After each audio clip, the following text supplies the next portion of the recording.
Hi folks, John Dunn here, RPG freelancer, publisher behind Melirvia. I'm up here today with Mikey at Immortals Inc. What is up, John? What is cracking today?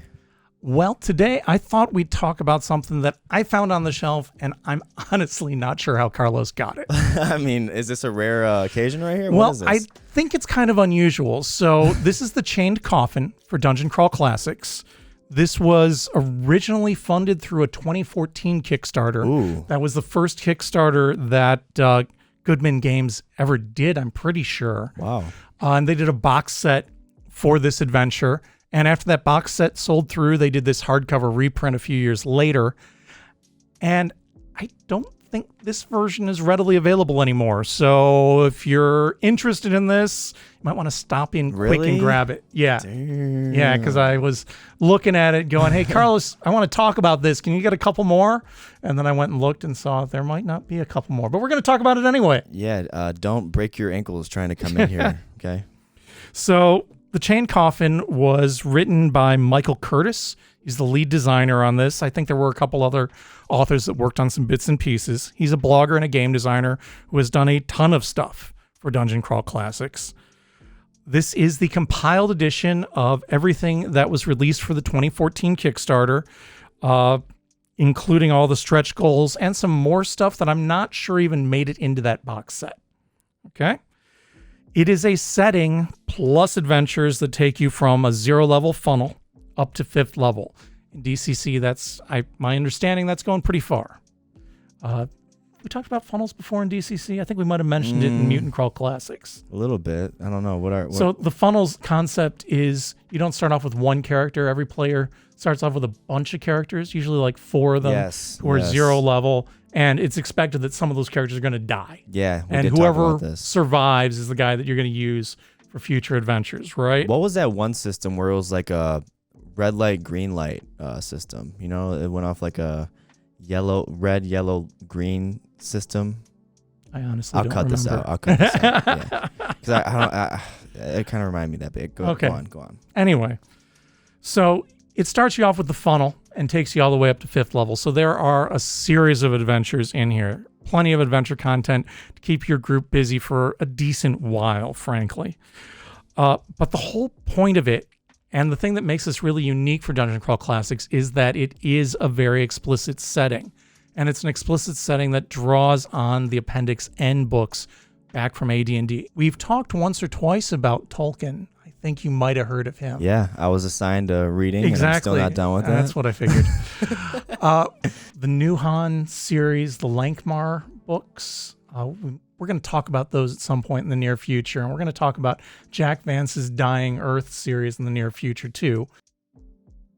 But this one is based on the writings of a guy who, I kid you not, is named Manly Wade Williams. Nice. Or Manly Wade Wellman, sorry. Oh, nice. Yes, he's manly. Yeah, and wait, Manly Made? Wade. Oh, Wade. I was about to say, if it was Manly was Made. his nickname. His name was Wade. Wade? Nice. Yeah. And he was a pulp era, we've talked about the pulps before, yep. writer Love who it. mostly did fantasy, sci-fi, horror type stuff. Now, what was kind of distinctive about him was, well, he had American ancestry. He actually grew up in Africa. Oh, nice. And then came over back to America when he was, I think, a young man, maybe a kid. And the area he moved into was Appalachia. Great choice, I guess. You know? Well, and because of that, he started collecting a lot of the Appalachian mythology and just really digging it. And so when he started writing, he wrote a lot of stuff that delved into those myths. Well, when Michael Curtis was given an opportunity to create a setting for DCC, he said, hey, I want to go back to these Manly Wade Wellman books and create an Appalachian style setting. And he did that in bits and pieces here and worked on a bunch of different projects that were kind of compiled in here. Now, because it's kind of a compilation, it's not strictly a campaign, and there's a little bit of flipping back and forth between the different pages to get all of the setting material. You can't just, start on page 1 and read straight through to the end of it to get all of it. It's kind of split up in places, but there is a ton of content here, and it is incredibly evocative as both a campaign setting and as a series of adventures where you explore that campaign setting. So this Manly Wade Wellman inspired setting is called the Shudder Mountains. Nice. And the Shudder Mountains are mountainous, obviously, right? And they're packed with dense forests, and you've got rivers running through the hollers. You heard of hollers? So people don't live in a hollow. They live in a holler. Oh, okay. All right. So the kind of a valley where a river is run through it is a holler. Sounds pretty Appalachian? Yeah, That's lonesome. exactly what it is. sounds pretty Appalachian, to say so myself. What's really distinct about this from most fantasy settings you get into is that this is an unbelievably American setting. And I say American with America. a capital. Exactly. It's not Eurocentric. It is very American. Why do I say that, you ask? Well, it's based on American Tall Tales initially, right? Getting into the whole Appalachian theme. But it gets more than that. First off, everybody's human. Okay. Because we don't like them folk that ain't human. Yeah. Right? Yeah. Yeah, everybody's human. And in fact, people who aren't human that come into the Shudder Mountains are profoundly uncomfortable there. Not just because, the inhabitants are racists, but also because there is a magical property to the mountains that makes people who aren't human uncomfortable there. Wow, that'd be tough. Yeah. You got the mountains, you got the hollers, you've got the incredibly dense woods where there's all kinds of critters living back in them woods. In them woods. Woods, yeah. Mining towns, right? So you've got the mountains, and the mountains are full of mines. And a lot of the folk dwell in the mines because that's where they went to hide during various apocalypses, various crises. And maybe all that living in isolation might have changed some of them folk. Yeah, and them folk, if you go in there dressed as Chuck E. Cheese, Things might go bad. Maybe there's a little bit of inbreeding. The people that are living here are kind of scared to leave because they don't trust the folk outside of the holler. Yeah. You got feuds between the different clans in neighboring areas. You've got rampant paranoia, fear of outsiders. There is a magical pollution taint that's kind of everywhere in the Shudder Mountains. Of course. Causes some of these problems that can disrupt people. These are called the spoils. And it, even gets into the groundwater, and it's affected some of the animals around here. So that real healthy, yeah. You got a monotheistic faith. Oh, okay. That kind of looks down on every other faith around. Of course. Yes. Sounds America. Yeah. Spellcasters are witches. You got devils who are powering the witches and, encouraging the witches to corrupt other people.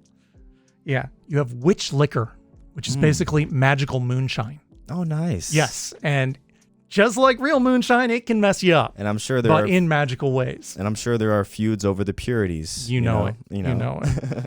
There's folk magic and gramarye for non-spellcasters. These are kind of like wards that you might be able to know how to make to keep off the evil eye, or if somebody throws a curse on you, to reflect it back on them.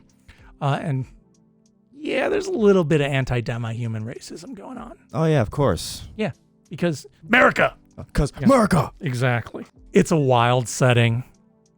It could be really offensive to some people, and I completely respect that. I think in order to play this really well, you do have to be a little tongue-in-cheek with it. Bring an open mind, for sure. Yeah. And recognize that you're kind of going to be making fun of this, hopefully, as much as you're taking it seriously. There is a really extensive bibliography in the back of this, and I was stunned and really laughing my backside off when I saw that bibliography includes Emmett Otter's Jug Band Christmas Special from 1977. Really? Yeah, are you familiar with that? No, but I've heard of it through my grandparents. Yeah, so this was Jim Henson's big project before the Muppets, kind of. Of course, yeah. dude. So Why? This is, it's redneck otters playing jug music, this needs to be a video absolutely is totally in fitting with this setting, with the material that's in here. Like I said, this is kind of a rare book to track down. We do Yeah. have a copy here on the shelf. Like most Dungeon Crawl Classics books, it is entirely black and white. It is 160 pages. This is the hardcover version, and it is $50. It's here on the shelf at Immortals Inc. or available through immortalsinc.com. If you're, looking at this going, I really want to have that, probably want to stop in sooner than later. And it might be gone already. And because we do have one copy, and I'm deliberately leaving the shrink wrap on since it is kind of hard to find. Yeah. Check it out if that interests you. Until next time, folks, good gaming. Later, guys.